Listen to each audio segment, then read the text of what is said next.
One of the world's biggest clothing companies is finding itself in hot water for selling a children's t-shirt that resembles Jewish concentration camp uniforms, prompting some really unfortunate fashion then and now comparisons. I'm Markham on Buzz 60. Now, it's possible this was somehow a mistake.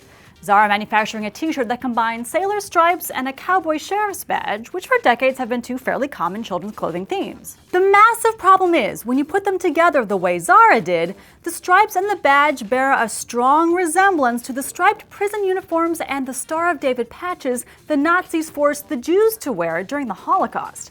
Customer outrage prompted Zara to pull the shirts from its stores and apologize, tweeting, "The t-shirt was inspired by the sheriff stars from the classic Western films and is no longer in our stores."